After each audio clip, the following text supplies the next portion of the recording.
One bit of congratulations that I really liked and appreciated the most, and we kind of did this strategically, was from Mike Majlak. So Mike Majlak has a channel on YouTube called The Night Shift. He's Logan Paul's co-host on Impulsive, and he's also like, he lives in Logan Paul's house. Like, that's how most people know him. I mean, he does way more than just be a co-host for sure. on the podcast. And recently he started dating Lana Rhoades. If you know who that is, shame on you. If you don't know who that is, no shame. Yeah, I'd say if you know who she is, she's kind of like Riley Reid. She's kind of like ascended past. I mean, she's literally number one. Still, even though she hasn't done scenes in like so long. 3 years, over 3 years. She was in the industry for 9 months and hasn't shot in over 3 years and is still number one. Yeah, which is crazy. She's still posting solo stuff, but yeah. Anyways. Yeah, she's doing stuff on like OnlyFans. But anyway, so the thing is, like, I like his show. I think The Night Shift is cool. I like him. I relate to him a lot. Because I used to not like him at all. On Impulsive, I always thought he was like annoying and like always butting in too much and stuff. But over the past couple of years of listening to Impulsive, or however long it's been, it's not that one, it's this one. Oh, okay. It's stupid. This fucking mic stand is being annoying. Don't worry about it. I got an angle on it. It's fine. Yeah, so but yeah, I can like understand a lot of people don't like him because he's big and loud and brash and commands attention and talks a lot. Sound familiar? Yeah,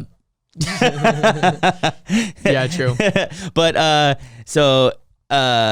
I relate to him a lot because he's got a story that's similar to mine, which is kind of like from like rags to riches kind of a thing, or from rags to success. Yeah, but his family wasn't necessarily like poor. He just fell into that I mean, he lived in like fucking nice area, nice family, all that. Like, it wasn't like he was like poor and was like gangbanging and shit. He just got sucked into the opiate epidemic like in high school and stuff. Like, yeah, so crazy. Strategically, I wore some of his merch in our acceptance speech video, hoping that was definitely my idea. I will take credit for that. Yeah, just because I was like, if we're gonna be posting all this acceptance speech stuff, we should like subtly shout out like a couple of YouTubers or something, like by wearing their merch. Yeah, let's find a way to do it. And so luckily, we like tagged him in a post. He saw it and then reposted you. Actually, he reposted. Yeah, he reposted me. He reposted him, but he tagged me, which was kind of cool. Yeah, did you take a screenshot of it? No, I've got the thing that he actually said. Yeah, so he wrote something like really nice. It was like really surprisingly nice. He said,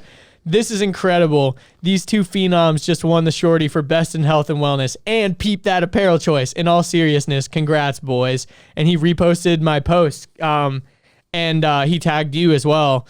And it was kind of crazy because like it would have been cool even if he just reposted it, but for him to write that message, I mean, a like was really cool. A like or a comment would have been dope, but and like he reposted on his story. The and fact I'm like, that damn, he that's reposted cool. and wrote that like guaranteed means that he like actually probably looked at our pages and stuff and like saw what we were up to. After Evan's episode, I messaged all three of them about something, and of course they didn't get back to me because they're busy people and they're not, replying to all the DMs about things you don't need to reply to. It was just basically like a statement. Because the episode with Evan is their number one episode now. Like the most watched episode. The most watched. And rightfully so. It's a really good one. It's really good. Evan is their other roommate, Dwarf Mamba. Yeah, he's dwarfism. He's a dwarf. Yeah. It was really interesting. Little person. Yes. But anyway, so I thought that was pretty cool. And then also he has a book that just came out called The Fifth Vital, which is basically his story of addiction, recovery from addiction, and his relationship with Logan, and after Japan, and certain like action steps you can take to improve your quality of life and get better. Blah blah blah. I haven't finished the podcast where Logan interviewed him on Impulsive because I was busy writing a lot the past couple of days, and put out. I was listening to it this morning. I like 45 minutes in or whatever, but he's got a pretty cool story, man. His story is not closely related to my story in the sense that like he was like on the streets, like he was like your typical like drug user. Mine was done in isolation, and all of my drugs came from doctors. His started as... His was more like Breaking Bad shit. Yeah, it a was little bit more crazy, a little bit more. He was selling and like doing all kinds of crazy shit. he was trapping. Like it was like, he was trapping. He was, people were trying to rob him. He was People was trying to ending kill up him, in yeah. crazy situations. All kinds of stuff. It was a really interesting podcast. I can't wait to read the book. Honestly, I'm waiting for the audio book because I want to hear Mike read it. I have a very hard time reading things. I'm sad that on he paper. didn't launch it with the audiobook.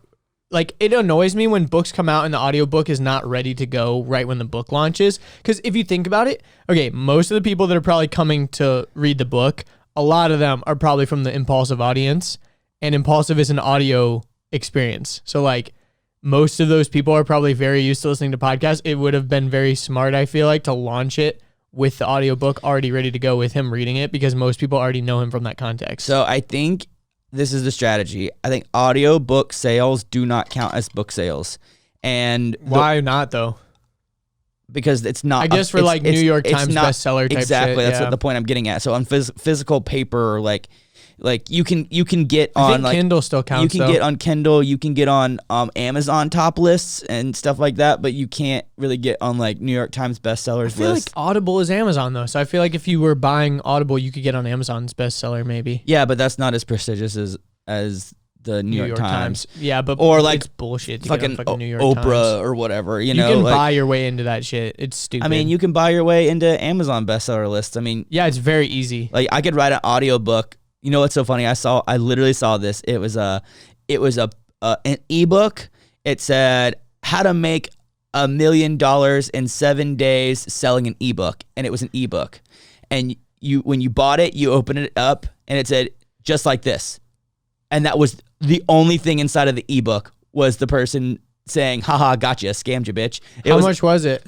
I didn't pay for it, but I saw someone, they bought it for like $5, and it was it was on like a #1 bestseller for like how to make 6 figures in 6 days or some bullshit like that. And it was like this, just selling like a fake book because no one even bothered to look at the preview to see what kind of a book it was. They're like, oh look, I can make a lot of money and it's a #1 seller in business. Click and just buys it, and then they open it up and they're like, oh, I got duped. Yeah, our friend JR, do you know JR Rivas? Yeah. He like had this bullshit ebook that apparently he didn't even like edit it. He just spoke into his phone and just spoke and dictated it. And he barely even like edited it or anything. And because of the way that you can just finesse the system, all he wanted it for was to be able to, on his website, say that he was an Amazon bestseller. And so he just made like a bullshit ebook and then made the price like 99 cents or whatever, and then just told like everyone that he knew to go buy it, and then just like refunded them their money. Like it literally cost him like a couple $100 or whatever. Because if you can get like a certain amount of sales within the first 24 yeah. hours, you can get on Amazon bestseller. Like it's so dumb. So on his website, it's like Amazon best-selling author, as seen on Forbes, as seen on TV. That's how so much of that PR stuff is. It doesn't even matter the like actual content of it. You just want the optics. It's like same thing with the Shorty Award. It's like no one's gonna watch the actual award show, but just having the award is like the main. Hope you enjoyed that clip. If you'd like to see the full episode, click right here. If you'd like to subscribe, click here. If you'd like more clips, we got 2 more right over here.